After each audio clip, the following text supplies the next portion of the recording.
मेरे भाई, प्रोबेबिलिटी की अब हम लोग सेकंड एक्सरसाइज स्टार्ट करते हैं, जो कि है हमारी एक्सरसाइज 14.2। मुझे पूरी उम्मीद है आप फर्स्ट एक्सरसाइज अच्छे से समझ गए होंगे। अब हम चलते हैं मेरे भाई प्रोबेबिलिटी की सेकंड एक्सरसाइज में। सबसे पहले आपको देखो, एक सैंपल स्पेस दे रखा है, जहां पर आपको दिखा है सैंपल स्पेस में ऐसे ओमेगा, ये डब्लू करके बना, ओमेगा 1, ऐसे ओमेगा 2, 3, 4, 5 और ओमेगा 6। ठीक है। और आपको कुछ असाइनमेंट दी और आपको बोला है कि इनमें से कौन सा वैलिड असाइनमेंट है और कौन सा नहीं है इस सैंपल स्पेस में से, तो ये बात बताओ। तो आपको पहले समझना है कि जो अगर आप किसी भी सैंपल स्पेस को जैसे उठा रहे हो, आपके पास हर एक इवेंट दे रखा है, जैसे एक असाइनमेंट दे रखा है, उसमें ओमेगा 1 को 0.1 लिखा है, फिर अगले को 0.01, फिर अगले को 0.05, है ना, इस तरीके से।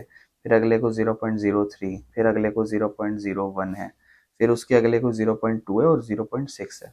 आप क्या करना, ये आपके डिफरेंट डिफरेंट असाइनमेंट्स है। टोटल आपके पास 1 2 3 4 5 6 7 असाइनमेंट्स है W7 तक। तो ये सातों के सातों असाइनमेंट्स को जोड़ो, क्योंकि ये सैंपल स्पेस है। आपको बस इतना समझना है, सैंपल स्पेस में जो भी लिखा होता है ना आपके पास, ठीक है ना, सैंपल स्पेस के अंदर जो भी आपके पास लिखा होता है, वो सारे एक इवेंट बता रखे हैं असाइनमेंट होने के, कि ये हो सकता है, ये हो सकता है, वो हो सकता है, ये हो सकता है, वो हो सकता है। तो जैसे मान लो फॉर एग्जांपल मैं एक सैंपल स्पेस में लिखूं कि एक मैंने कॉइन को टॉस करा, तो उसके बाद क्या हो सकता है, हेड आ सकता है या फिर टेल आ सकता है।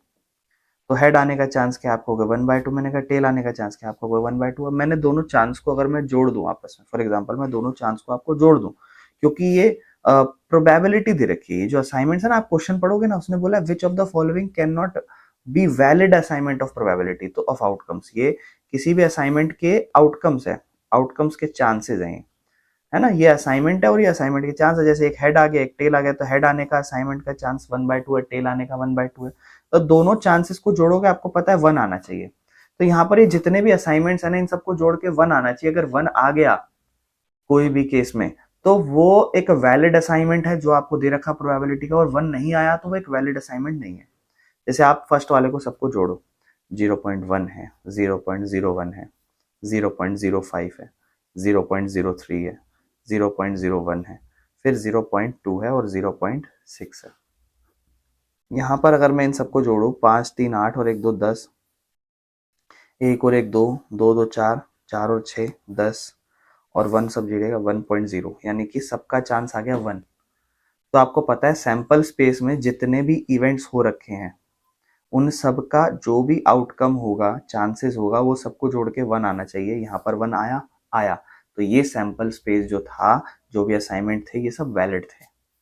फिर ऐसे आप 7 अगला चेक करोगे, 1/7 7 बार है, तो आपको पता है सबको 7 बार जोड़ोगे 7/7 होगा, आंसर 1 आ जाएगा।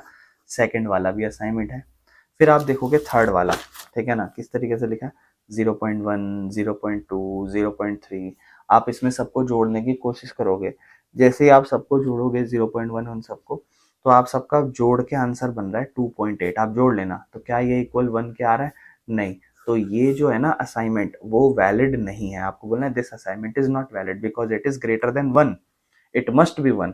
ठीक है ना। उसके बाद मेरे भाई नेक्स्ट पार्ट अगर आप देखोगे, तो नेक्स्ट वाले इवेंट को देखो, उसमें तो आई नेगेटिव रहा है, पहला ही -0.1 है। कोई आउटकम नेगेटिव आ सकता है, नहीं आ सकता मेरे भाई। कोई इवेंट आउटकम ही नेगेटिव कैसे, किसी चीज का चांस ही नेगेटिव कैसे हो सकता है ना। तो ये तो पहले ही गलत हो गया, जोड़ना तो बहुत दूर की बात है।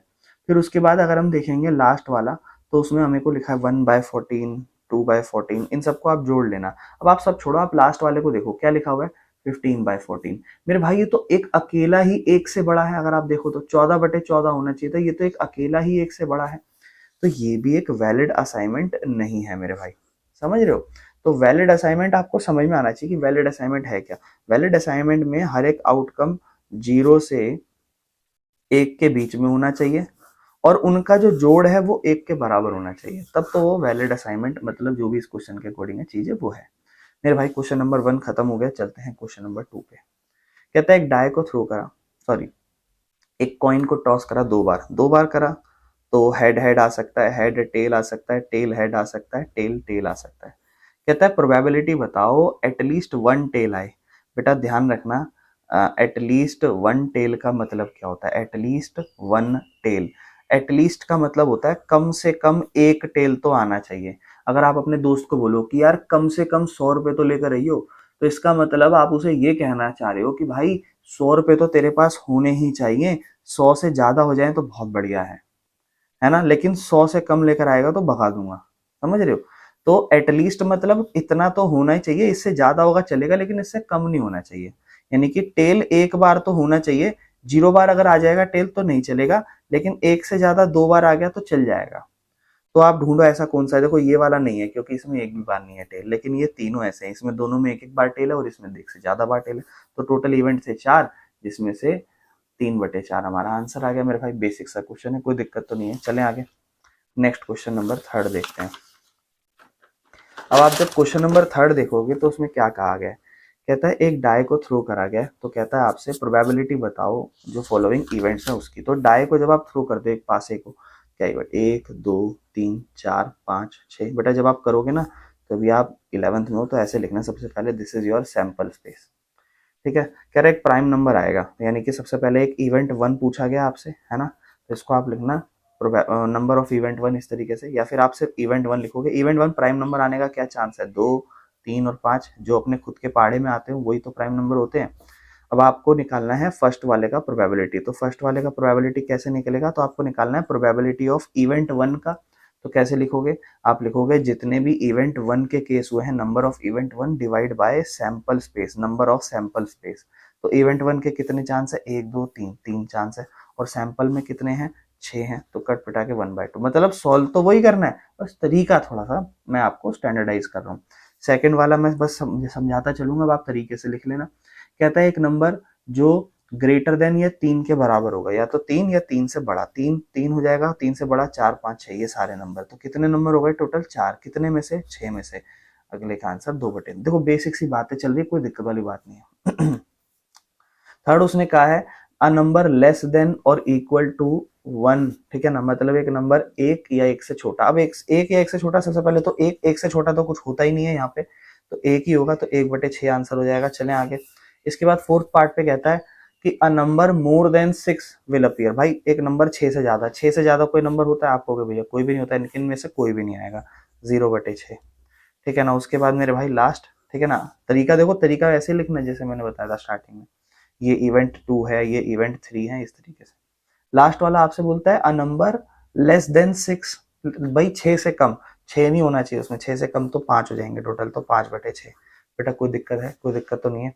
इसके बाद बेटा मैं आपको सबसे पहले, मुझे पता है आपको कार्ड के बारे में ज्यादा जानकारी होगी नहीं, भूल गए होगे, पत्ते उत्ते आप खेलते ही नहीं हो, आजकल मॉडर्न जमाना है, ऑनलाइन गेम, ऑनलाइन गैम्बलिंग चलती है कि नहीं भाई, ऑनलाइन जमाना चल रहा है, ऑनलाइन जुआ चलता है आजकल। चलो आओ, तो टोटल 52 कार्ड होते हैं। 52 कार्ड के ऊपर अगर मैं बात करूं तो ध्यान से समझना सबसे पहले, ठीक है ना, मुझे खुद नहीं पता, मैं गूगल बगल में साइड में करके बैठा हूँ, ठीक है ना। तो क्या कहता है कि 52 कार्ड होते हैं। अच्छा इतना तो पता ही होगा ना कि रेड और डायमंड डायमंड ये सब होते हैं। तो मेरे भाई आपको इतना पता होगा, 26 लाल होते हैं और 26 जो होते हैं वो आपके ब्लैक कलर के कार्ड होते हैं। और अगर आप लाल देखोगे तो लाल में मेरे भाई आपका एक हर्ट होता है और एक डायमंड होता है, ठीक है।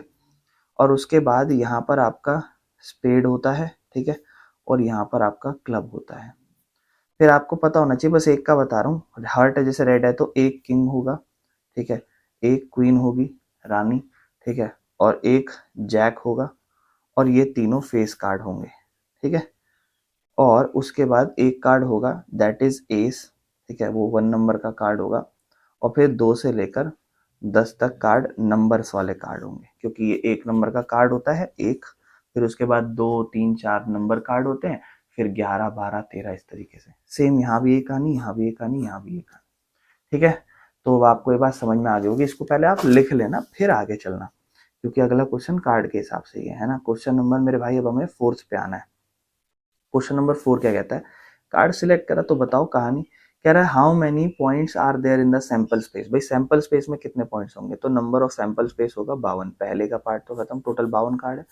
दूसरा कहता है प्रोबेबिलिटी का बताओ कि एक एस कार्ड की स्पेड से, ठीक है ना। तो स्पेड मेरे भाई मैं आपको ऑलरेडी बता चुका हूँ, ब्लैक कलर का होता है, और इसके अंदर एस, एस जैसे मतलब एक ही एस होगा यहाँ पे, तो भाई 1/52 प्रोबेबिलिटी होगी। बड़ा ही बेसिक सा क्वेश्चन था, है कि नहीं। तो आप इसको लिखोगे कैसे, आप लिखोगे इवेंट, इवेंट क्या है, नंबर इवेंट, इवेंट सबसे पहले इवेंट 1 लिख देना ऐसे, इवेंट वन क्या है, कार्ड जो है वो क्या है, कार्ड एक एस है किसका, ऑफ स्पेड का, ठीक है ना। तो अब आप लिखना कि नंबर ऑफ इवेंट वन एक तरीके से वन है क्योंकि इसमें एक कार्ड ही आया और सैंपल स्पेस आपको पता है, तो अब आपको प्रोबेबिलिटी निकालनी है अपने इवेंट वन की, ये जो इवेंट था तो ये क्या होगा, number of event one upon में number of sample is equal to 1/52, आपका काम खत्म। चलो मेरे भाई सी पार्ट पे चलते हैं। सी पार्ट से आपसे बोलता है कि कैलकुलेट करो probability that a card is an S. अब आपको पता है अगर एस बोला है तो एस तो मेरे भाई सबके हो सकते हैं, यहाँ भी एस, यहाँ भी एस, यहाँ भी एस, यहाँ भी एस, टोटल 4 कार्ड हो सकते हैं इसके, ठीक है ना। तो 4/52 हो जाएगा, कोई दिक्कत तो नहीं है ना। तो एक कट के 1/13 हो जाएगा। और इसका दूसरा पार्ट क्या कहता है कि प्रोबेबिलिटी बताओ एक ब्लैक कार्ड की, काले कार्ड आने की प्रोबेबिलिटी। तो ब्लैक कार्ड कितने हैं मेरे भाई, ब्लैक कार्ड आपको पता है टोटल 26 होते हैं, 26/52 मेरे भाई हैं, कोई दिक्कत तो नहीं, बेसिक सी बातें चल रही है, आपको मजा आ रहा होगा, खेल कूद चल रहा है, लेकिन धीरे धीरे चीजें बढ़ती जाएंगी, ठीक है। चलो मेरे भाई इसके बाद चलते हैं क्वेश्चन नंबर 5 पे, ठीक है। कहता है एक फेयर कॉइन है जिसपे 1 mark on one face and 6 on the other, मतलब एक कॉइन है। अब कॉइन पे आपने क्या कर रखा, बहुत ध्यान से सुनना, मजा आएगा, चीजें बढ़िया जलती जाएंगी। कह रहा है एक फेयर कॉइन था जिसपे 1 मार्क हो रखा है, मतलब 2 चेहरे होते हैं ना सिक्के के 2 चेहरे, एक पे 1 मार्क कर रखा है और 6 मार्क कर रखा है दूसरे पे, ठीक है ना। और फिर एक फेयर डाई है, डाई आपको पता है पासा, पासे में क्या होता है 1 2 3 4 5 है ना, 1 2 3 4 5 6 ये होता है। कहता है हमने दोनों को टॉस कर दिया, मतलब एक सिक्का, सिक्के में हेड टेल नहीं है, 1 और 6 है और एक ये, दोनों को टॉस कर दिया।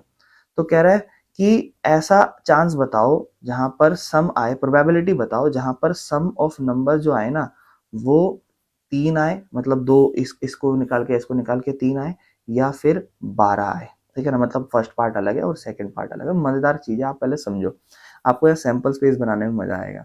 आप खुद सोचो, आप कहोगे भैया फॉर एग्जांपल पहले में एक आ गया तो एक के साथ ये सारे नंबर आ सकते हैं, भाई मैंने एक सिक्का और पासा ऐसे थ्रो करा, ये सिक्का उछाला तो सिक्के में तो एक आ गया, तो एक के साथ एक हो सकता है, एक के साथ दो हो सकता है, एक के साथ तीन, ये सारे हो सकते हैं, एक के साथ एक, एक के साथ दो, एक के साथ तीन, एक के साथ चार, एक के साथ पांच और एक के साथ छह, ये सब आ सकते हैं।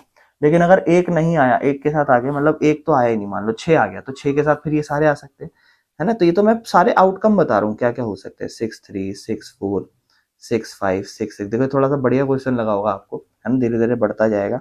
अब आपको क्या चाहिए, आपको चाहिए बेटा सम 12, आपको चाहिए सम 3 चाहिए पहले केस में, है ना। तो पहले आपको क्या, ये आपका सैंपल स्पेस हो गया, अब आप लिखोगे आपका इवेंट, इवेंट मतलब सम 12 आना चाहिए। तो सम 12 कैसा है, सॉरी सम 3 आना चाहिए, तो 3 एक यहाँ पर केस है और इसके अलावा कोई केस है ही नहीं, यानी कि सम आपका 1/2, यानी कि जो आपका इवेंट वन है उसका नंबर कितना आया, एक ही आया, है ना, एक ही तो इवेंट आया। तो अब आपको प्रोबेबिलिटी निकालनी है इवेंट वन की, जो क्या हो जाएगी, number of event one divide by number of sum, है ना। तो sorry sample space, sample space total 12 है ना, सबको गिन लो, टोटल 12 चांसेस है और ऊपर 1/12। मेरे भाई 12 सम कब आ सकता है, 12 सम आ सकता है, 12 सम सिर्फ एक ही बार आ सकता है, वो भी मेरे भाई 12 ही है, 1/12, कोई दिक्कत तो नहीं है। चले आगे मेरे भाई, क्वेश्चन नंबर 5 भी खत्म हो गया, बेसिक सा क्वेश्चन है, मुझे पूरी उम्मीद आपको समझ में आएगा। अब बेटा यहाँ ध्यान रखना है, यहाँ पर परमुटेशन एंड कॉम्बिनेशन का भी इस्तेमाल हो सकता है, अब ध्यान रखना, कॉम्बिनेशन मतलब सिलेक्शन का, है ना, और अरेंजमेंट की यहाँ पर ज्यादा बात नहीं हो या हो देख लेंगे। कहता है देर आर 4 मैन, 4 आदमी है, ठीक है ना, और 6 औरत है, ठीक है, सॉरी 4 औरत है, ऑन द सिटी काउंसिल, मतलब 4 आदमी है, 6 औरत है एक सिटी काउंसिल में, और एक मेंबर हमें सिलेक्ट करना है कमेटी में से, मतलब इसमें से भी हो सकता है, इसमें से भी हो सकता है। तो बताओ कि वो वुमेन होने का चांस कितना है, ठीक है ना। अच्छा 4 आदमी है, 6 औरत है सिटी काउंसिल में, एक मेंबर सिलेक्ट करना है कमेटी में से रैंडमली, रैंडमली, तो औरत होने का क्या चांस है, आप कहोगे औरत होने का चांस, आप कहोगे भैया टोटल, देखो ये बिना परमुटेशन कॉम्बिनेशन के भी हो जाएगा, आप कहोगे भैया टोटल 10 लोग हैं और औरत आने का चांस 6 है, 3/5, ये तो बिना प्रोबेबिलिटी खत्म। चलो आगे बेटा, नेक्स्ट क्वेश्चन, क्वेश्चन नंबर 7, ठीक है ना। क्या कह रहा है, अच्छा वैसे इसको अगर परमुटेशन एंड कॉम्बिनेशन से कहते तो हम इसको ऐसा कहते कि एक बंदा सिलेक्ट होगा 10C1, है ना, कितने में से, 6C1 में से, ठीक है। हालांकि इसका कोई काम नहीं पड़ा तो छोड़ दो, आगे जाके क्वेश्चनों में जब आएगा तब देख लोगे। एक फेयर कॉइन था, मतलब फेयर कॉइन उसको टॉस करा 4 बार। अच्छा जब कॉइन को टॉस करते हो 4 बार तो केस थोड़ा अच्छा है, ध्यान से समझना, है ना, 2 की पावर 4 याद रख लो, 16 16 आउटकम होंगे। 16 आउटकम मतलब 8 बार हेड, 1 2 3 4 5 6 7 8, 8 बार हेड। अब 1 2 3 4 5 6 7 8 बार टेल, फिर 4 बार हेड, 8 का आधा, 4 बार टेल, फिर 4 बार हेड, फिर 4 बार टेल, ठीक है। फिर 2 बार हेड, 2 बार टेल, फिर 2 बार हेड, 2 बार टेल, फिर 2 बार हेड, 2 बार टेल, फिर 2 बार हेड, 2 बार टेल, फिर head tail head tail head tail head tail head tail head tail head tail head tell, ये सब बन गया। अब आपको क्या कहा है, ध्यान से सुनना। एक तो ये एक फेयर कॉइन को 4 बार, और एक पर्सन जो है ना वो जीत जाता है, ध्यान सुनना, अगर एक person, a person win ₹1 if for each head, मतलब अगर एक भी बार, जैसे जैसे फॉर एग्जांपल जब वो सिक्का उछाल रहा है 4 बार, तो जब भी हेड आ रहा है ना, अगर मतलब जितने भी हेड है, 1 बार 2 बार 3, मतलब ऐसे, जैसे पहले केस में चारों हेड आ गए, तो जितने भी हेड होंगे तो उसमें वो ₹1 जीत जाता है, और वो ₹1.5 खो जाएगा अगर वो टेल आ गया तो। है मजेदार चीज है फिर तो। कह रहा है इस सैंपल स्पेस में बताओ कि how many different amounts of money can you can have after four tosses and the probability of each of these amounts, ठीक है ना, मतलब हर एक की आपको प्रोबेबिलिटी बतानी है और हर एक का आपको बताना है कि क्या क्या सीन रहेगा, मतलब समझ रहे हो, हर एक केस को आपको अच्छे से एक्सप्लेन करना है, ठीक है ना। अब आप समझो फॉर एग्जाम्पल क्या क्या केस है। फॉर एग्जाम्पल फर्स्ट केस तो ये है जब सारी हेड है, ऑल हेड है ना, हेड्स ऑल सब में, तो वो फिर ₹1 करके कितनी बार, 4 बार, टोटल ₹4 जीतेगा। तो आप अगली बार देखो, अगली बार में कितना, 3 हेड है और एक टेल है, लेकिन क्या ऐसा एक ही केस है क्या 3 हेड वाला, और भी होंगे, ये देखो ये भी एक वही केस है 3 हेड वाला, और ढूंढो 3 हेड वाले, और अगर हम देखेंगे ये भी 3 हेड वाला केस है, और देखो और ढूंढो, और कहीं मिल रहा है, और कहीं पर है नहीं। तो दूसरा केस जहां पर 3 हेड है और एक टेल है, तो उस केस में क्या हो रहा है, 3 हेड वाले में वो आपको पता है, ₹1 को 3 से गुना करोगे, है ना, तो टोटल ₹3 जीत जाएगा, लेकिन एक टेल भी आया था तो उसलिए वो ₹1.5 खो जाएगा, तो उस केस में वो सिर्फ ₹1.5 ही जीत रहा है। ये केस हो गया, है ना, और जो जो केस कवर होते गए मैं उन्हें टिक मार रहा हूँ। अब अगला केस मान लो फॉर एग्जांपल 2 हेड 2 टेल मान लेता हूँ, ये वाला 2 हेड 2 टेल, तो एक केस हो गया, है ना, और 2 हेड और 2 टेल, 2 हेड और 2 टेल, ये एक और केस। अच्छा, 3 बार हेड होने का एक और केस है मेरे भाई, है ना, ये भी तो केस है जहां पर 3 हेड है कि नहीं, इस केस को हमने लिखा नहीं क्या, एक 3 हेड और एक टेल वाला चांस एक और है यहाँ पर, जो हम यहाँ पर देख रहे हैं, इसको हमने लिखा नहीं, वो हमारा ये हो रहा है, ठीक है, यहाँ पर ये हो चुका ऑलरेडी। तो ध्यान रखना, ये जो 3 हेड और एक टेल वाला चांस है ये टोटल 4 बार हुआ है, और एक हेड वाला चांस जो है वो सिर्फ एक बार हुआ है।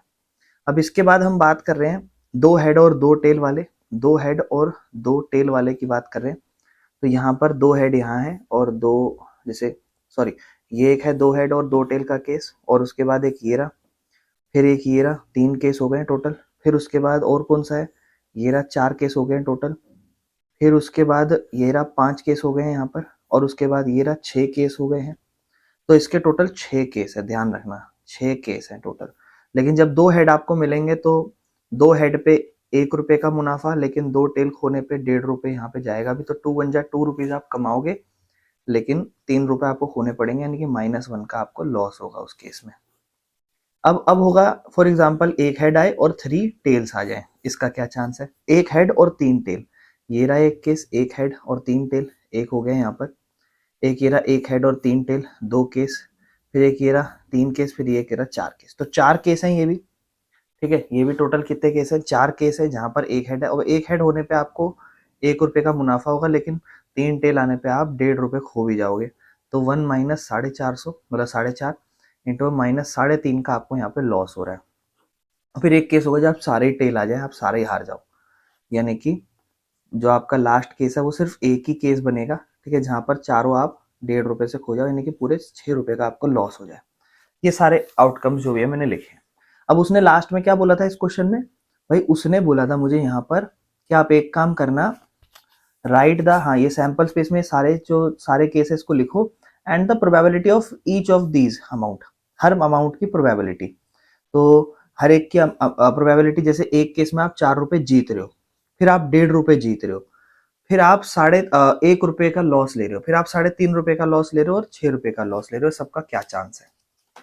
तो भाई सबसे पहले तो आप लिखो 4 रुपए जीतने का चांस, है ना, क्योंकि देखो ये थोड़ा सा यहाँ पे सबसे पहले आप लिखोगे प्रोबेबिलिटी 4 रुपए जीतने का चांस, ठीक है ना, 4 रुपए जीतने का, क्योंकि आपने देखा सबसे पहले आप 4 रुपए जब सारे जीत गए, तो आप कहोगे भैया टोटल ये 16 है, और 16 में से सिर्फ एक ही केस था यहाँ पर 1/16।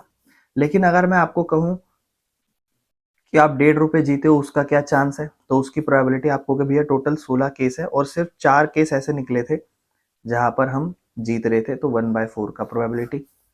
लेकिन फिर मैं आपको कहूँ कि तीसरा केस जहां पर 2 हेड और 2 टेल थे, उसमें आप 1 रुपए लॉस कर रहे थे, तो प्रोबेबिलिटी ऑफ ₹-1 का जहां पे आपको लॉस हो रहा था, वो कितने केस थे, 6 केस थे, सबसे ज्यादा केस थे वो, 6/16 कट के आ जाएगा 3/8। फिर मैं आपको कहूँ प्रोबेबिलिटी बताओ, जहां पर एक ही हेड था 3 टेल थे, यानी कि आप 3.5 रुपए का लॉस ले रहे थे, ठीक है ना, तो वहां पर आपको 3.5 रुपए का लॉस हो रहा था एक तरीके से, उसका प्रोबेबिलिटी कितना था, वो भी 4 केस थे, 4/16 यानी कि 1/4। और एकमात्र जहां पर आप पूरा 6 रुपए लॉस कर लिए, वो एकमात्र केस था जहां पर आपका प्रोबेबिलिटी बनेगा 1/60, और इन सबको जोड़ोगे चेक कर लेना 1 ही आएगा, ठीक है मेरे भाई। तो अपना क्वेश्चन खत्म हो गया है, ठीक है। अब नेक्स्ट केस पे चलते हैं, ठीक है। जो नेक्स्ट केस है अपना, दैट इज क्वेश्चन नंबर 8, बहुत ही ज्यादा ध्यान से समझना। क्वेश्चन नंबर 8 को क्या कहता है, कहता है 3 कॉइन को टॉस कर। अब ये 3 कॉइन वाला है तो ये तो आसान रहेगा, जो ज्यादा बड़ा नहीं बनाना पड़ेगा, ठीक है ना, 1 2 3 4 हेड और 4 टेल, क्योंकि टोटल 8 आउटकम्स होते हैं, 2 head 2 tail, 2 head 2 tail, head tail head tail head tail head tail. Probability बोल रहा है 3 हेड आने की, मेरे भाई कुछ भी नहीं है, बेसिक बेसिक सी बातें हैं, 3 हेड आने की 1/8 प्रोबेबिलिटी है। 2 हेड आने की प्रोबेबिलिटी, एक ये रहा केस, एक ये रहा केस, एक ये रहा केस, तो 3/8 प्रोबेबिलिटी है, ठीक है ना, बेसिक बेसिक सी बातें चल रही हैं। अगला आपको कहता है थर्ड पार्ट में, कहता है एटलीस्ट 2 हेड तो आए। अब भाई फिर वही दोस्त 100 रुपए बोल रहा है कि भाई 100 रुपए का तो कम से कम लेकर आइए, मतलब 100 से ज्यादा ला सकते हो, 2 हेड भी होंगे और 3 हेड भी चलेंगे, लेकिन 2 से कम नहीं होने चाहिए। तो 2 हेड वाले आपने 3 केस देखे और 3 हेड वाला एक और है, यानी कि टोटल 4/8 हो जाएगा, 1/2 का केस हो जाएगा। फिर फोर्थ पार्ट पे अगर हम चलें तो उसने बोला है एटमोस्ट 2 हेड, मतलब अब यहाँ पर एटलीस्ट नहीं है, एटमोस्ट है, मतलब भाई आपको वही कोई बोले कि तुम्हारा खर्चा होने वाला है, नुकसान होने वाला है, तो कोई बोले अरे यार ज्यादा से ज्यादा तेरा 50 रुपए खर्च होगा, इससे ज्यादा नहीं होगा, मतलब अब 50 से ज्यादा नहीं हो सकता, लेकिन कम में हो जाए तो चल जाएगा। यानी कि एटमोस्ट कितना हेड, 2 हेड बोल रहा है, तो 2 हेड चलेगा, एक हेड चलेगा, और एक भी हेड नहीं होगा तो भी चलेगा, यानी कि फ्री में काम हो जाए। तो आपको चांस ढूंढने, तो आप बस सिंपल सी बात है, बस 3 वाला हेड हटा दो, 3 वाला हेड ये केस हटा दो, इसके अलावा ये सारे केस है जो एटमोस्ट 2 हेड के हैं, 7/8 मेरे भाई, कोई दिक्कत है, ठीक है ना। उसके बाद पांचवे केस में क्या बोलता है, पांचवे केस में बोलता है नो हेड, एक भी हेड ना आए, एक भी हेड मतलब सारे टेल हो, नो हेड मतलब एक भी हेड ना हो, से एकमात्र एक केस है, 1/8, ठीक है मेरे भाई। अगला बोलता है प्रोबेबिलिटी बतानी है आपको 3 टेल की, मेरे भाई 3 टेल मतलब ये भी एक ही केस है, 1/8। फिर आपको कह रहा है एग्जैक्टली 2 टेल्स होने चाहिए, एग्जैक्ट 2 टेल, एक ये रहा केस, एक ये रहा, एक ये रहा, और कहीं है नहीं, एग्जैक्ट 3 टेल्स, तो 3/8 का एग्जैक्ट मतलब उससे ज्यादा भी नहीं उससे कम भी नहीं। इसके बाद मेरे भाई 8वें पार्ट पे चले, कहता है ऑल हेड, भाई सारे हेड आने की प्रोबेबिलिटी आपको पता है 1/8, बेसिक सी बात है। फिर उसके बाद लास्ट उसमें बोला है एटमोस्ट 2 टेल्स, मतलब ज्यादा से ज्यादा 2 टेल्स हो, मतलब ज्यादा से ज्यादा 2 टेल का मतलब 2 टेल चलेंगे, 3 टेल चलेंगे नहीं, इससे ज्यादा नहीं, एटमोस्ट मतलब कम, 2, एक भी चलेगा और 0 टेल भी चलेगा, यानी कि मेरे भाई 3 टेल नहीं चलेंगे, उसके अलावा ये जितने भी केस हैं सारे वही तो है 7/8, कोई दिक्कत मेरे भाई। चलो, तो मुझे पूरी उम्मीद है आपको ये क्वेश्चन बेसिक सा था समझ में आ गया होगा। क्वेश्चन नंबर 9 पे चलते हैं, कहता है 2/11 एक इवेंट होने की प्रोबेबिलिटी है, प्रोबेबिलिटी ऑफ एन इवेंट। तो कह रहा है ना होने की क्या होगी, भाई सीधी सी बात है, 11 में से 9, खत्म, ठीक है ना, प्रोबेबिलिटी ऑफ ई नॉट ऐसे लिख दो। चलो क्वेश्चन नंबर 10 पे चलते हैं, कहता है एक लेटर, हमने उसको उसमें से वर्ड, मतलब एक वर्ड था असैसिनेशन, लिख देता हूँ असैसिनेशन, ठीक है। इसमें से प्रोबेबिलिटी बताओ वोवल आने की, वोवल आने की प्रोबेबिलिटी बताओ, 1 2 3 4 5 है और 6। आपको कहोगे भैया टोटल 13 लेटर है, 6 आने की प्रोबेबिलिटी वोवेल्स की है। तो कॉन्सोनेंट, अब बचे हुए कॉन्सोनेंट ही तो है, तो 13 में से 7। मेरे भाई को दिक्कत तो नहीं है। चले अगले क्वेश्चन पे, क्वेश्चन नंबर 11। अब ध्यान से समझना, बहुत ज्यादा अच्छे से समझना मेरे भाई, ध्यान से, बढ़िया से ध्यान से देखो। एक लॉटरी लगी, मतलब एक लॉटरी हो रही है। लॉटरी के अंदर एक इंसान ने 6 अलग अलग नेचुरल नंबर को चुने, 1 से लेकर 20 तक, मतलब टोटल उसके पास 1 से लेकर 20 तक नंबर थे, जिसमें से उसे कोई एक नंबर चुनना था। उसने क्या करा, 6 डिफरेंट नंबर चूज करे। अब आप थोड़ा सा परमुटेशन का यूज पड़ेगा तो आप समझोगे, अब ध्यान से सुनना। 6 डिफरेंट नंबर उसने चूज कर लिए। कहता है if these 6 numbers match with the 6 number already fixed by the lottery committee. मतलब भाई लॉटरी कमेटी ने कहा कि 6 डिफरेंट नेचुरल नंबर एक बंदे ने चुन लिए। अब हुआ क्या, जो लड़के ने अपना नंबर चूज करा है ना, जो 6 अलग अलग, भाई एक ऐसे मान लो 2 3 4 5 6 उसने ऐसे लिख दिया, या उसने 3 4 5 6 7 8 ऐसे नंबर लिख दिए। तो ये जो नंबर उसने लिखे हैं ना, ये नंबर एक्चुअल में, ध्यान से सुनना, ये नंबर एग्जैक्ट वही है जो लॉटरी कमेटी ने डिसाइड करा था कि हम ये नंबर रखेंगे। जिसने ये 6 नंबर सिलेक्ट करे होंगे, मतलब फॉर एग्जांपल लॉटरी कमेटी ने कहा कि ये नंबर जिसके भी आएंगे ना हम उसको जिता देंगे, और एक बंदा है उसने भी यही नंबर सिलेक्ट करके पर्ची कटा ली अपनी, यानी कि अब वो जीतने वाला है। तो कह रहा है अगर वो जीत जाता है तो उसके जीतने का चांस बताओ। अगर वो प्राइज जीत रहा है तो उसके जीतने का चांस बताओ। तो आप कहोगे भैया ये तो क्या दिक्कत है, बड़ा आसान सा खेल है, इसमें तो कोई दिक्कत नहीं है। मेरे भाई दिक्कत है, आप समझो। अगर आप ये सोच रहे हो, क्योंकि आप कहोगे भैया टोटल चांस है 20, 20 में से 6 नंबर सिलेक्ट करें, ना ना ये सब कर करा के बता जाना। आप समझो, यहाँ पर मेरे पास टोटल 20 नंबर है। अब आपको जब मैं बोलूं कि इनमें से 6 नंबर चुनो, तो आप कोई से भी 6 नंबर चुन सकते हो। It is not about arrangement, it is about selection. Right now I am selecting some numbers. मैंने ये नहीं कहा कि मैं उन्हें आगे अरेंज करूं पीछे अरेंज करूं, नहीं, आई एम सिलेक्टिंग द नंबर। मुझे कहा गया 1 से लेकर 20 तक नंबर है, इसमें से कुछ भी नंबर चुनने हैं, चुनने हैं, चूज, सिलेक्शन। चूज करना मतलब सिलेक्ट करना। तो ऐसे तो बहुत सारे सिलेक्शन के तरीके हो सकते हैं। टोटल कितने तरीके होंगे, एक तरीका जीता है वो तो मुझे पता है कि एक जीत रहा है, लेकिन टोटल तरीके कितने हैं सिलेक्ट करने के। आप कहोगे भैया 20 नंबर है टोटल और उसमें से सिलेक्ट करने हैं 6, यानी कि 26, और ये टोटल तरीके होंगे और इसमें से वो एक तरीका जीता है, 1 आंसर होगा ऊपर। यानी कि आपको 20C6 यूज करना है मेरे भाई, समझ रहे हो। आपको 20C6 यूज करना है यहाँ पे, मतलब ऊपर तो 1 चांस जीतने का, लेकिन टोटल नंबर होंगे 20C6। और 20C6 मतलब आपको ये सॉल्व करना पड़ेगा पूरा, समझ रहे हो, ये पूरा आपको सॉल्व करना पड़ेगा 20C6। और 20C6 कॉम्बिनेशन आपको सॉल्व करना पड़ेगा। 20 माइनस यहाँ पर नीचे आप लिखते हो 6, और फिर यहाँ 20 माइनस 6 का फैक्टोरियल क्या होता है फिर, 20 गुना में 19, 18, 17, 16 और 15। क्योंकि आपको पता है अगला क्या होगा, अगला होगा 14 फैक्टोरियल, है ना। लिख देता हूँ मैं, 20 गुना 19 गुना 18 गुना में 17 गुना में 16 गुना में 15 और गुना में 14 फैक्टोरियल। इधर है 6 फैक्टोरियल, 6 मतलब 6 गुना 5 गुना 4, 4 गुना 3 गुना 2 गुना 1 और गुना में 14 फैक्टोरियल, क्योंकि 20 माइनस 6 14, 14 से 14 कट जाएगा। इसको पूरे को सॉल्व करो, इसको पूरे को सॉल्व करो, ठीक है। तो 1 अपॉन में 20 गुना 19 गुना 18 गुना 17 गुना 16 गुना 15, और ये नंबर को ऊपर ले जाओ, यानी कि यहाँ आ जाएगा 6 गुना 5 गुना 4 गुना 3 गुना 2 गुना 1। सब कट पिटा के टोटल आंसर आएगा 1,3860 में से, मतलब 38,760 में से। मतलब टोटल इतने कॉम्बिनेशन बन सकते थे नंबरों के, और उस बंदे ने एक कॉम्बिनेशन बनाया और वो जीत गया। क्या बात है, वाह, बहुत बढ़िया, कोई दिक्कत तो नहीं मेरे भाई। चलो क्वेश्चन नंबर 12 पे चलते हैं। अब थोड़ा सा सेट वाली चीजें आ जाएंगी।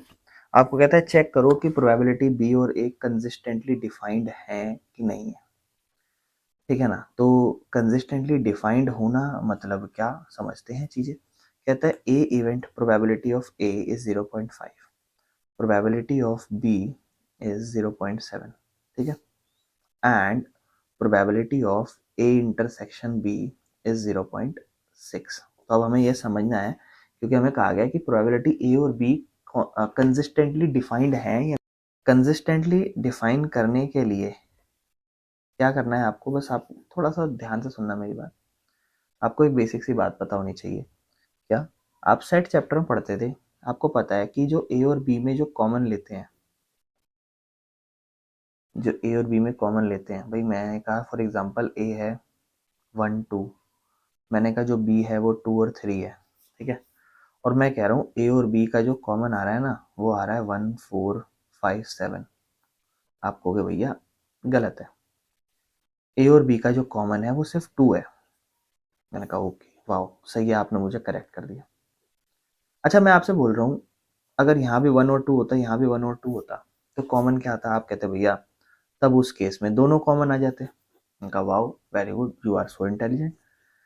अब आपको समझना है एक बात, मैं यहाँ क्या कहना चाह रहा हूँ, मैं यहाँ ये कहना चाह रहा हूँ कि इसके अंदर जितने भी चांसेस है, इसके अंदर जितने भी चांसेस है, ए और बी का मैक्सिमम टू मैक्सिमम यही सेम आ सकता है, इससे बड़ा तो कॉमन नहीं आ सकता, जैसे मैंने यहाँ लिख दिया। जो इसके अंदर है वही आएगा, उससे छोटा आएगा, यानी कि जो ए इंटरसेक्शन बी है वो या तो छोटा हो सकता है या बराबर हो सकता है, या तो ए के या फिर बी के, लेकिन कॉमन कभी भी इन दोनों से बड़ा नहीं हो सकता, और अगर कभी बड़ा हो जाए तो वो कंसिस्टेंटली डिफाइन नहीं है। आप देखो प्रोबेबिलिटी ऑफ ए मतलब आपको एक ए इवेंट होने का चांस 0.5 दिखा रहा है, बी इवेंट होने का 0.7, लेकिन ए और बी कॉमन होने का चांस 0.6 कैसे दिखा सकता है मेरे भाई? बी के अकॉर्डिंग तो ठीक है, लेकिन ए के अकॉर्डिंग ए कहेगा भाई मैं खुद चांस होने का 0.5 है, तेरा कैसे 0.6 बन रहा है? ये कंसिस्टेंटली डिफाइन नहीं। आप कहोगे कि जो प्रोबेबिलिटी ऑफ ए है वो तो भैया उस उसके कंपैरिजन में अगर हम ए इंटरसेक्शन बी देखेंगे तो ये बड़ी पड़ रही है, ये बड़ी पड़ रही है, जो कि पॉसिबल नहीं है, विच इज नॉट ट्रू। जबकि ऐसे होना चाहिए था कि प्रोबेबिलिटी ए या तो बड़ी हो या बराबर हो ए कॉमन बी के, जबकि ऐसा नहीं है, कंसिस्टेंटली डिफाइन नहीं है। अब दूसरा बता दोगे आप, प्रोबेबिलिटी ऑफ ए कितना है 0.5, प्रोबेबिलिटी ऑफ बी कितना है 0.4, और probability of A union B. अब मेरे भाई ये यूनियन है, ध्यान रखना। अब यहाँ पर है यूनियन और वो था कॉमन, तो कॉमन और यूनियन में अब आपको फर्क पता होना चाहिए, समझ रहे हो ना। तो आप क्या करो, आप तो काम इंटरसेक्शन से करते हो, तो मेरे भाई इंटरसेक्शन निकाल लो ना। आपको इंटरसेक्शन का फॉर्मूला पता होना चाहिए छोटी क्लास से।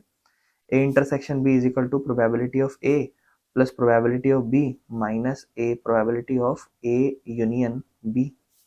ए का चांस क्या है 0.5, बी का चांस क्या है 0.4 माइनस 0.8 प्रोबेबिलिटी बराबर probability of A intersection B.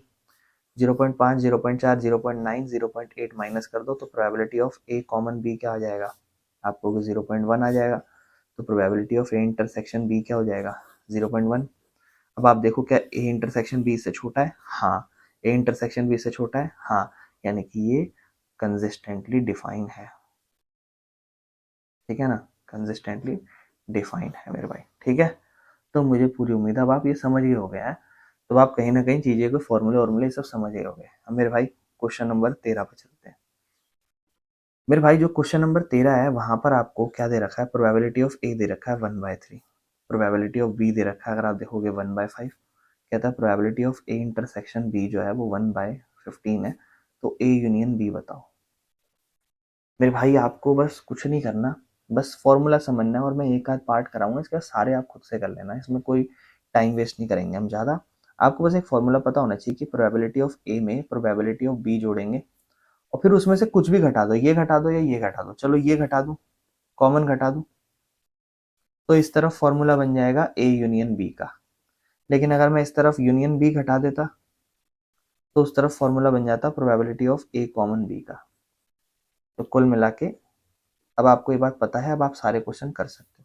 Formality के लिए एक करा देता हूँ, यूनियन निकालना है मतलब ये रख लेता हूँ फॉर्मूला, ये चाहिए probability of A union B बराबर में ए का चांस है 1/3, बी का चांस है 1/5 माइनस, दोनों में क्या माइनस करना है,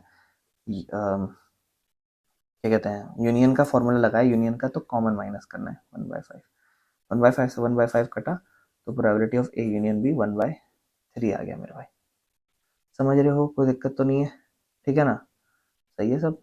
अच्छा माफ करना, ये तो 15 है, ठीक है, ये 15 था, नहीं कटेगा, ठीक है। क्या होगा 1/3 प्लस 1/5 माइनस 1/15, एलसीएम ले लो, 5 3 15, 3 के पाँच 15, 5 नंबर पे, 5 एकम 5, 5 के पाँच 3 नंबर पे, माइनस 1/15, 5 3 8/15 माइनस 1/15 विल बी 7/15, ठीक है।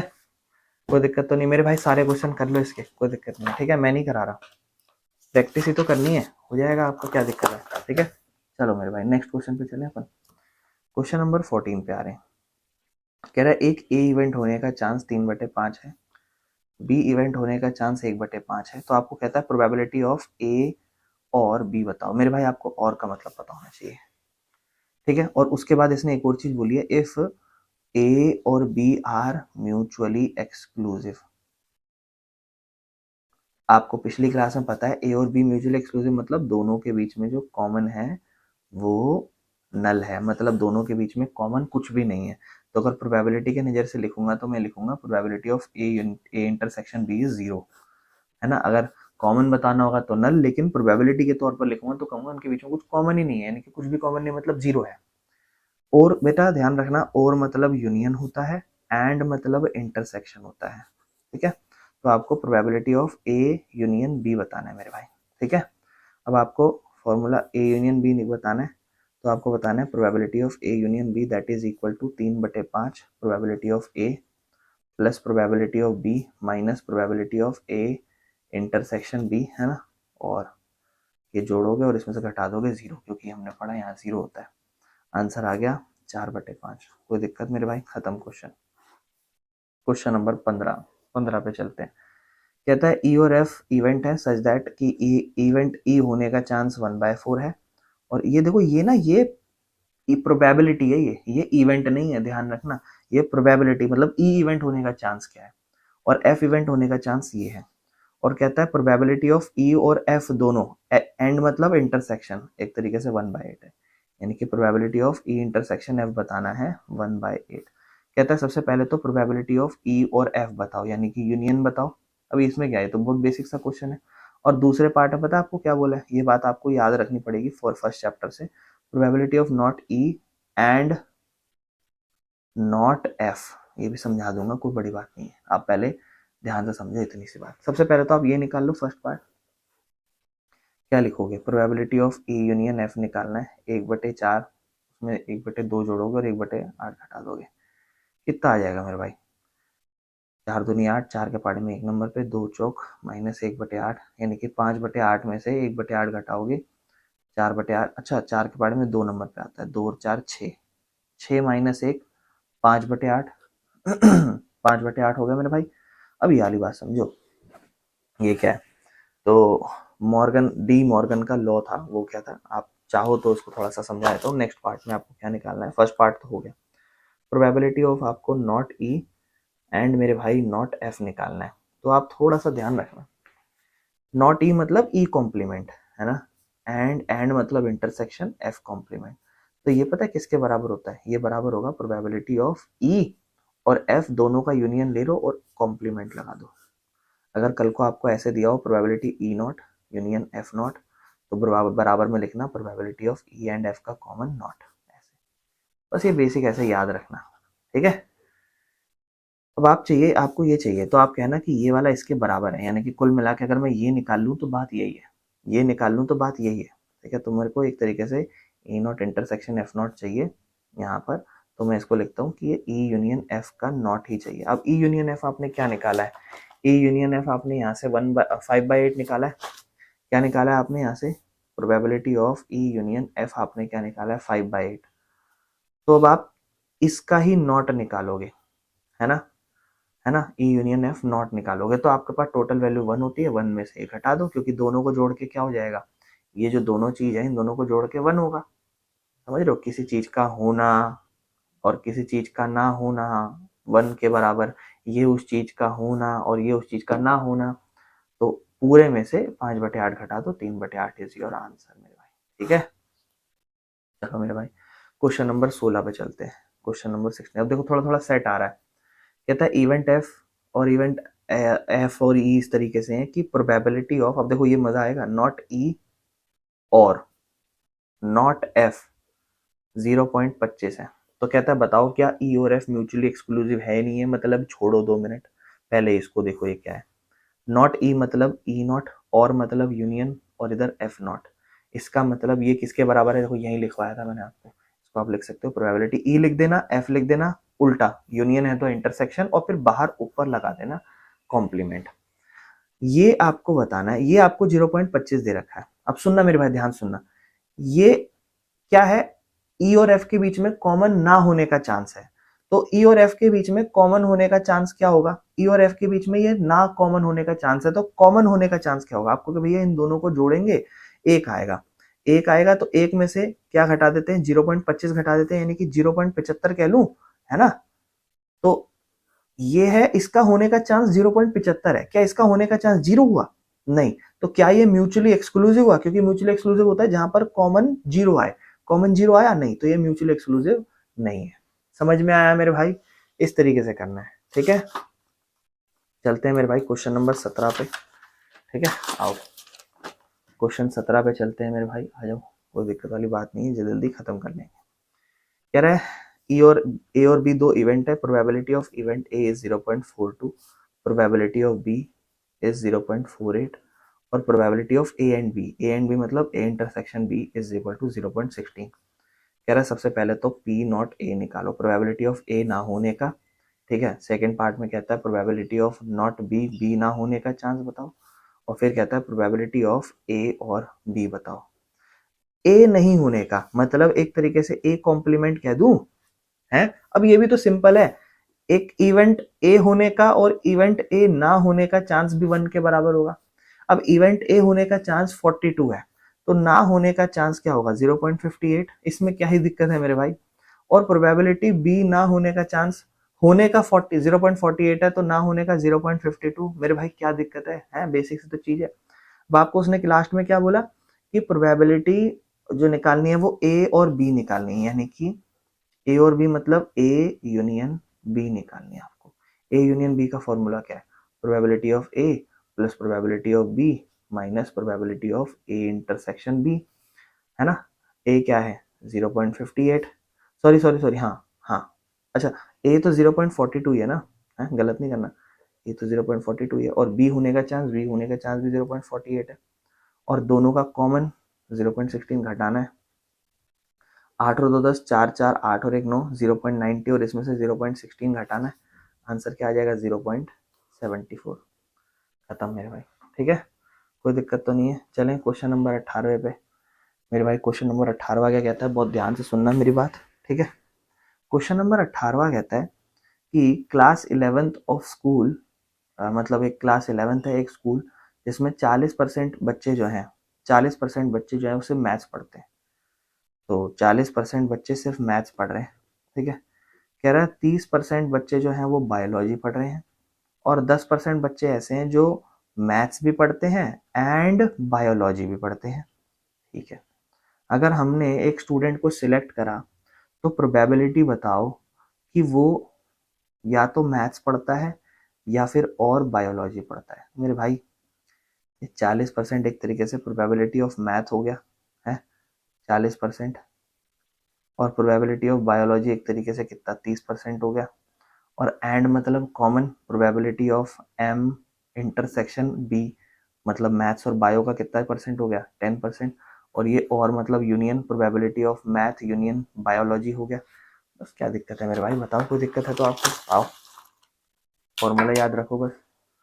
फॉर्मूला क्या होगा यहाँ पे, फॉर्मूला लिखोगे भैया प्रोबेबिलिटी ऑफ मैथ, भैया प्रोबेबिलिटी ऑफ बायो, माइनस करेंगे भैया मैथ इंटरसेक्शन बायो, आंसर आ जाएगा probability of math union bio. और मतलब ये होता है मैथ पढ़ने का चांस 40%, बायो पढ़ने का चांस 30%, दोनों कॉमन हटा दो दोनों में से, कितना परसेंट 10%, 40 3 70, 70 में से 10 गया 60%, यानी कि दोनों पढ़ने का चांस, प्रोबेबिलिटी निकालनी ना तो 60% है, यानी कि 0.6, 60 हटाओगे परसेंटेज हटा के 0.6%, खत्म मेरे भाई, कुछ भी नहीं है इसके अंदर। कोई दिक्कत है मेरे भाई, बोलो कोई दिक्कत है तो चले आगे। मेरे भाई आ जाओ, क्वेश्चन नंबर 19 पढ़ते हैं। कहता है एक एंट्रेंस टेस्ट था जिसमें आपको ग्रेड मिलेंगे 2 पेपर के हिसाब से, ठीक है। तो प्रोबेबिलिटी, एक बच्चे को हमने चूज करा कि उसका फर्स्ट, मतलब एक बच्चा हमने उठाया, ठीक है। तो एक बच्चा जब हमने उठाया, एक बच्चा हमने उठाया तो 2 पेपर देगा वो, एक एग्जाम 1 देगा, एक एग्जाम 2 देगा। तो एग्जाम 1 उसका पास करने का चांस 0.8 है, यानी कि प्रोबेबिलिटी ऑफ पासिंग एग्जाम 1 उसका 0.8 का चांस है। और सेकंड एग्जाम उसका पास करने का चांस, जो एग्जाम 2 है उसका चांस उसका 0.7 बन रहा है, ठीक है। मतलब the probability of randomly choosing student, मतलब रैंडमली कोई बच्चा अगर हम सिलेक्ट करेंगे उसका चांस होने का, पास होने का चांस इतना है, और दूसरा पेपर पास करने का चांस ये है। कहता है probability of passing at least one of them, मतलब या तो पेपर 1 पास करना या पेपर 2, ये बात मैं जानबूझ के बोल रहा हूँ, ध्यान से सुनो मेरी बात। या पेपर 1 पास करना या पेपर 2 पास करने का, एटलीस्ट वन ऑफ देम।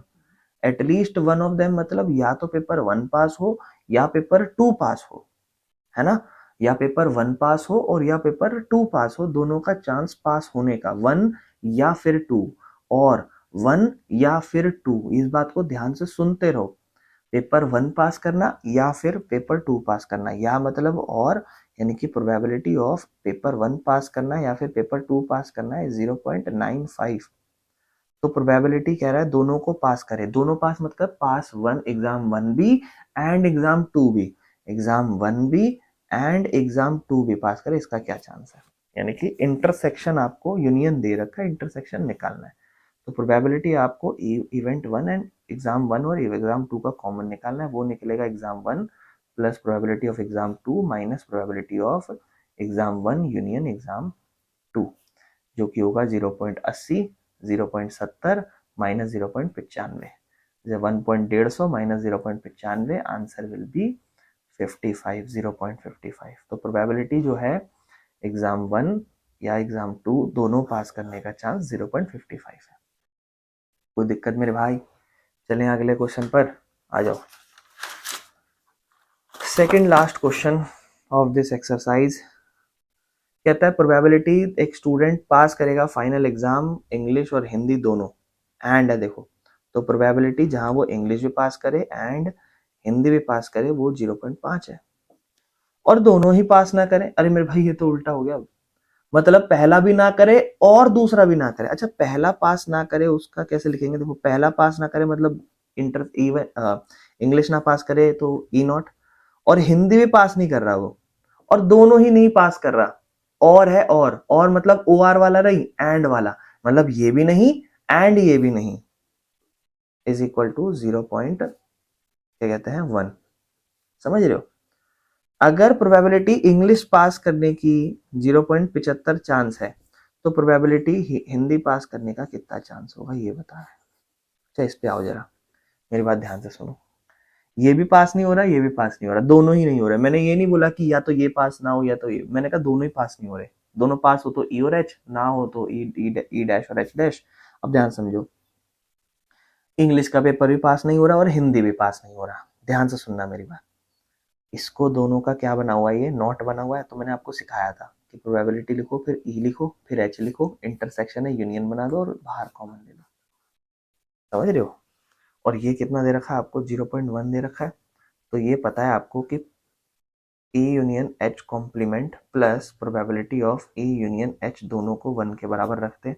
ये आपको पता है 0.1 है, प्लस तो फिर E यूनियन H कितना हो जाएगा 1, probability of E union H कितना हो जाएगा 0.90 हो जाएगा। दोनों को घटा दोगे, है ना, क्योंकि एक तरीके से 100 है, ये 10 है, घटा दो। अब आपके पास ये भी है, ये भी है, ये भी है। प्रोबेबिलिटी इंग्लिश के पेपर में पास करना प्लस प्रोबेबिलिटी हिंदी पास करना minus probability of E intersection H किसके बराबर होता है, probability of E union H के। ये आपको 0.90 दे रखा है, बराबर में ई इवेंट आपको 0.75 दे रखा है, प्लस ये तो निकालना है, माइनस इंटरसेक्शन घटाना है 0.50। 75 में से 50 घटाओगे 0.25 बचेगा प्रोबेबिलिटी ऑफ एच, और उधर है 0.90, 90 में 25 घटाओगे मेरे भाई 0.65 बचेगा। हिंदी का पेपर पास करने का चांस उसका ये रहा। कोई दिक्कत तो नहीं है मेरे भाई? है तो बोलो भैया। है। अब लास्ट वाले 3 पार्ट में समझेंगे आराम से। 21वां लास्ट क्वेश्चन कहता है एक क्लास है 60 बच्चों की, ठीक, 30 बच्चे एनसीसी के लिए चुने और 32 बच्चे एनएसएस के लिए चुने गए और 24 बच्चे दोनों के लिए, एनसीसी और एनएसएस दोनों के लिए, मतलब एंड है, इंटरसेक्शन है, इसको मैं ए मान लेता हूँ इवेंट, इसको मैं बी मान लेता हूँ, तो ये ए इंटरसेक्शन बी हो जाएगा। ठीक है।